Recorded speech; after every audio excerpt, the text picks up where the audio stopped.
With the National Cyber Warrior Academy at the University of North Georgia, we're learning a little bit about car hacking. So over the weekend, we learned that a car, an automobile, has a controller area network, a CAN network, that runs, well, throughout your entire car, but it allows you to utilize network sniffing tools like we've seen Wireshark and a couple of other sniffers to capture the network information that says what's going on in your car, whether that's your blinkers, your car stereo, your air conditioning, your accelerator, your brakes, your door locks. We can see all those things, and we can tap into the network with just a USB cord and a cable that you can buy for 20 to 40 bucks on Amazon called CAN to USB. It has an onboard diagnostic port that plugs in under the steering wheel. So what I'm going to do with 5 of our mentors today is actually take a little time, show them how to connect to my car. This is my actual 2007 Volkswagen Jetta. And we're going to listen to some of the signals coming out of our onboard diagnostic port through a simple dashboard program that we've set up, so you can see things like fuel economy and how well the tachometer, just about everything from the dashboard. So Noah, do you want to give the first shot? Yeah. All you need to do is first plug this into the laptop and make sure we get a yellow light on there. Yes. Cool. And then Sean, I'll show you where to plug it into the onboard diagnostic port. Yep. So what we're doing is first making sure that we're connecting from the computer to the tool, the cable, and make sure we get a yellow light on the underside of the cable there. Looking good? All right. Sean, you want to step up under here with Noah, and right at the base of the steering wheel on the left side, on the left over here, closer to the door, you should see a purple port on my car. Looks like a really big serial cable. And that's the onboard diagnostic port. It's the same thing that a mechanic plugs into when they want to read one of the codes from your car. And you just work that in. It won't feel like it goes in very far, but that's perfect. And then you should see the underside of that light turn green, if you can look up under there. We're good. All right. Now that that's happened, we can turn on the vehicle. Actually, I'm going to hand this off. Boaz, actually, I'll let you turn on the car. Okay. Ooh, wow. You feel pretty good? It's an automatic, so it shouldn't take off without you. The parking brake's on. Just reach over there and, yeah, Noah will hold there. Good. So let's remind the folks watching here that this is not intended to be a how-to video. Don't try this at home. You do need the foot on the brake there. There you go. All right. And you can hear the diesel engine start to purr, but you can also see on the front screen here, you can see the tachometer is now lit up, and we have the miles per gallon, the fuel economy, how much we're consuming right now. And if you will give it just a little bit of gas, Boaz, keep it steady up a little higher. We'll see that tach move up just a bit. Oh, wait. Haha, we got to reconnect. All right, so let's see. Aisha, you haven't had a chance to run one on here. We're going to reconnect. It lost that connection. So we're going to do connection right here, and if you'll click the connect button, it's right there. Good. And what it's doing now is just running through several different protocols for different types of cars. European cars are slightly different from Japanese makes and models, right? So it's going through several different, and it's found one of the European protocols. It's reading the vehicle information because it's a little German car, Volkswagen, and it will now, yeah, there we go. We should get a live feed. Actually, Noah, you want to give it just a little bit of gas? Just rev it up a little bit. Oh, thanks, Boaz. Appreciate it. And now you'll see the tachometer move. Go ahead and take it up to 2,000 and keep it up around 2,000 for a while. There we go. So we can see the readout. You'll notice that my fuel economy is going way down because we're sitting still and running the engine. But we're getting information on the load on the engine. So if you go back to an idle, you see that comes back. There we go. And we steady off. We've got the engine temperature. Still pretty cool because we just now turned it on, of course. So we're actually reading from the controller area network of this car into our laptop. Now in this laptop we have just a very simple dashboard type interface, but what we learned how to do over the weekend was set up a virtual controller area network, a simulated car network on the laptop. Then we can record those signals as we make changes. So if we turn on the blinker, We can see it flash on the dashboard indicator. If we rev up the engine, in fact, I think we hacked it and we could go up to 260 or 280 miles per hour on our engine, our virtual car. Then we can unlock the doors, lock the doors while it's moving. Then you record that, you capture those network packets, and you can actually replay it on the same network. So what we saw a video of was a couple of guys doing exactly this, except they were controlling the car, turning the steering wheel, turning on the audio, turning on the stereo. I think they turned on an air conditioner blaster too. A couple of other things they were doing. Well, unfortunately, they ran out off the road and into a ditch, I believe, right? We did not do that here locally. We just watched a couple of videos, but the same principles apply. Once you can capture that network signal, you can use what we call a replay attack, where you take that same network signal that was triggered when you turned on the blinker, turned on the stereo, hit the brakes, and replay it on a car network. And you can have the same effect. I'm sorry, Dr. Payne, we have someone who's watching right now who has a question. What is Sure. the software used on the computer? We were using some open source software from opengarages.org. You can go to opengarages.org, and it has a link to the IC Sim, IC, capital I, capital C, Sim, or the IC simulator. And it allows you to simulate that controller area network. To record things, you use a package called CAN Sniffer. So it sniffs that controller area network, and it allows you to record that network traffic, and then CAN Player allows you to play it back. The CAN utils are on most new Linux distributions, Debian Linux, like the Kali Linux that we're using.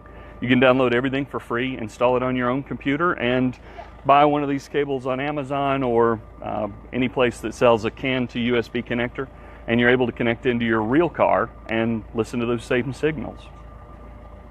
And what would be the advantage for someone wanting to do this on their own vehicle? Oh, absolutely. There are two things, really. First of all, you can just work on your own vehicle. You know, it used to be in the old days we would buy a car and we could maintain it ourselves. Nowadays, we usually have to take it into a garage to even figure out what the problem with it is. We just get a dashboard indicator.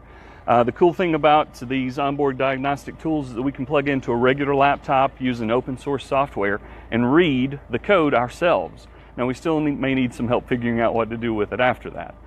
The second thing that you can do is check your car for security. In fact, in one of the videos we saw this weekend, they were able to hack into the controller area network through the onboard entertainment system. So they were connecting in through a cell phone call and hacking a Jeep Grand Cherokee. You may have seen it on the news a few years ago. What we're hoping to do is get these tools in more people's hands so they can check the security of their own vehicles. Plus, of course, we have a number of students who go on to work for the car companies. We have GMIT just a few miles south of campus here, down in Roswell and Alpharetta. So we produce students who have at least seen a little bit of this and have a chance to take it into the work world. Thanks for the question. Sure. What kind of skills are the students who are here at the Cyber Warrior Academy, what kind of skills do they learn from being able to do this or to learn more about car hacking? Okay, well, let's see. First of all, we learned a lot about Kali Linux, right, guys? So we learned a lot of command line tools, a lot of open source software tools that people can download and install on their own computers. We learned how to use some particular tools for penetration testing or testing the security of a system, like Metasploit. There are attacks that you can use to break into a Windows machine. You can break into a Samsung television. Anything with a computer in it these days, there are exploits for, cell phones included. So the students are getting a chance to see how to do that. We even worked with drones a little bit. They got a chance to go down to Fort Gordon yesterday to see some live hacking and coding sessions right there at the Army Cyber Center of Excellence. And also the exposure to Ms. Rose and her ethics class, don't forget that. Absolutely. Rose Proctor came over and gave us a good dose of ethics before we started the ethical hacking course. So that was a great way to kick things off. We learned about how to do these things with permission on the systems that you own, or for companies that are interested in increasing their security. We never use hacking tools without permission. That makes us a bad hacker. But you need to know what tactics, correct? What That's tactics right. hackers are using so that you can defeat the bad hackers. Exactly. And we're learning how to hack into things like web applications. And then we show how to strengthen web applications so no one can hack into your site or your business's site. Great. You mentioned drones.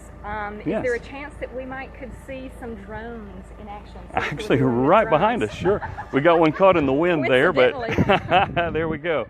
We can see a group of students controlling the drone using just a regular cell phone. Now, these are some of our smaller drones. This is a mini cargo. It'll actually carry some Legos, and it's fighting a pretty strong headwind, but doing a really good job for a small drone. We also have larger drones that are FAA registered. Anything over 8 ounces we register with the Federal Aviation Administration, and we keep them under 400 feet, some of the good guidelines for using drones. And we usually don't fly them directly at students, for example. Can we perhaps maybe walk over here without being droned?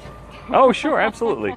You guys mind if we get a little closer to the drone action? She's doing the Facebook Live. You guys are streaming in real time.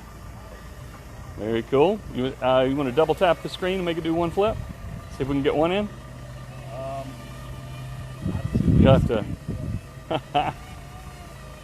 It may be too strong into the wind to allow that to happen there. Oh, there we go. Yay. All right, even in a heavy headwind.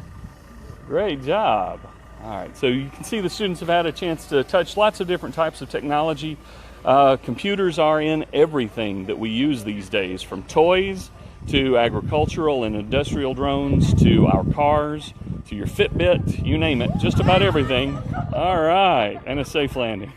Just about everything has a computer in it these days, so we need people who are thinking about securing these devices that come into our homes, our businesses, and the world around us. Would perhaps one of our students here like to talk to us about what they've learned so far? Could we get a volunteer who'd like to talk about what they've learned? One of the mentors, you guys want to share anything? Sure, because it's a learning experience for them as Absolutely. well. Well, let me tell you a little bit about our mentors. If we'll turn back around this way, we have 4 of our students here at the University of North Georgia, and our 5th mentor right over there, who's actually leading the drone activities. They've been participating during the entire coding, hacking, and all the drone and other activities. In fact, they facilitated evening activities, team building with these devices, and so they've been picking up some skills along the way. I'll start over here with Sean Deckel. Pass the mic your way and share a couple of things that you found interesting about the camp. All right, I'm Sean Deckel. I'm an information systems major here, minor in cybersecurity. I'm entering my senior year here at the University of North Georgia in the Corps of Cadets. And some interesting things I've learned here is just how to secure a computer using the command prompt, just knowing where your signals are going and how they're being traced. And that's information I didn't know prior to, so I think I can develop my skills even further and just see what more I can do with a command prompt. I'll pass it over to... Coming up next. Hello, my name is Aisha, and I'm a CJ major here. And I like this camp because I get to learn more about like how to secure my computer and just basically learning like everything and what some of these kids can actually do. It's pretty interesting to me, and I hope to learn some more at the end of this camp. I'm Boaz Craddock. I'll be a junior information systems major with now a little minor in cybersecurity, hopefully after this. This camp's really piqued my interest for a number of reasons. First off, I applied to work with high school students, and I never thought I'd realize that I really wanted to do something like this that we're doing here, which is like learning how to protect yourself from all the Big Brother stuff that we've been talking about. And that is always a big scare. It's been a scare since like Enemy of State came out with Will Smith, like 1998. So I mean, just like learning how different programs, or say like you have Linux or Mac or Windows boxes, how they actually even work at the basis level requires. It's not exactly what we learned here, but I've been doing my own research outside of it and trying to catch up to some of our students' high level of hacking understanding, and interacting with the high schoolers who actually do have a high knowledge of it has really sped up my learning process. So it's been phenomenal to get that opportunity just to have face-to-face contact with people who have done some ethical hacking in the past. So pass it on to my friend Noah. I'm Noah Hebert. I'm an information systems major. I'm starting my sophomore year and a minor in cybersecurity. I've learned many ways to help defend, protect my own computer and stuff. And I've learned how everything on the internet and things are vulnerable to hacking. And I didn't realize that was such a big problem. But I've learned many ways to help defend towards that. And I've learned so much about computers and networking and so many different systems, and I've learned so much from the students too, even outside the classroom. And it's been really great working with them in here. And we can come over and talk with a couple of students, see if we can get some volunteers there as well. Yes, so we're going to go talk with some of our campers, and but if you are watching out there and you have any questions about cybersecurity or computers, I mean, this is the group to ask. If you've got questions, they're the ones who will be able to answer those questions.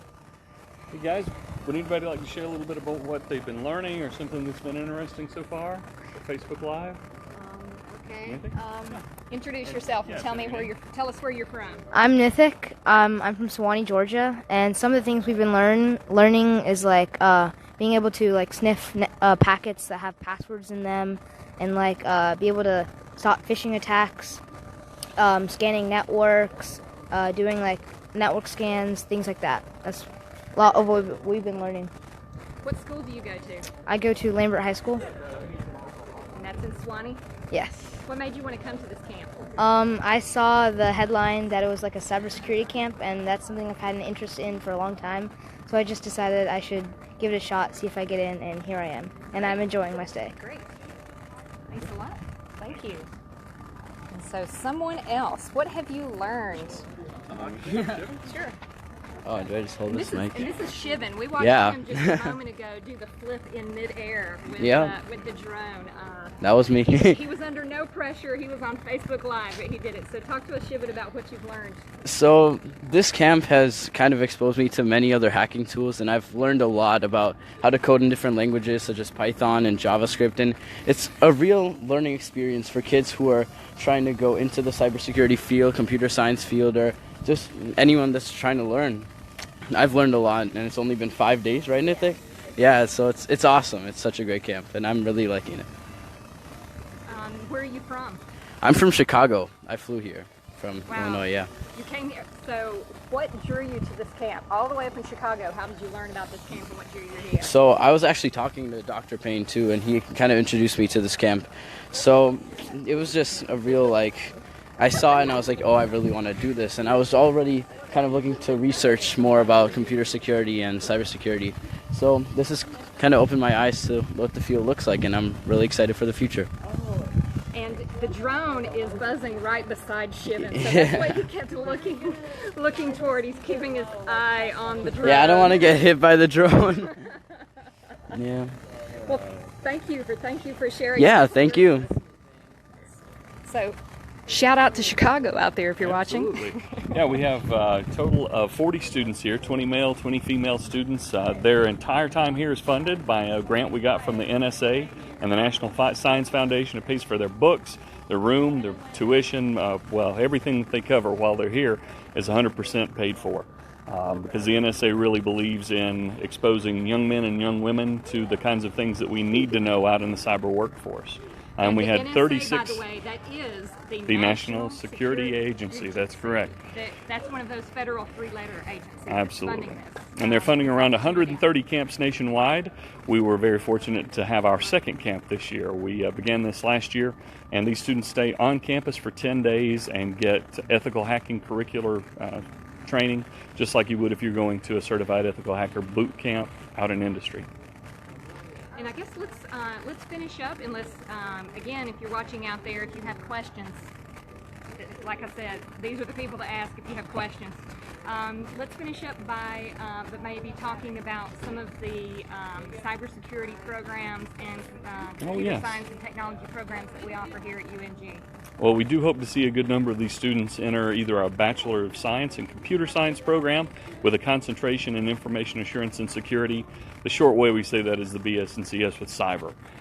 We're also working on, we have a new graduate certificate in cyber for those people who might be coming back either changing careers or wanting some training mid-career, or coming straight out of a bachelor's program and want to pick up some graduate certification in cybersecurity. You'll get a chance to see computer security, network security, forensics, and a couple of elective fields in there. But we've been designated by the National Security Agency and the Department of Homeland Security last year as a center of academic excellence in cyber defense. And so any of our programs come with a seal from the Department of Homeland Security and the National Security Agency. So it just gives students a little extra credential before they go out into the work world.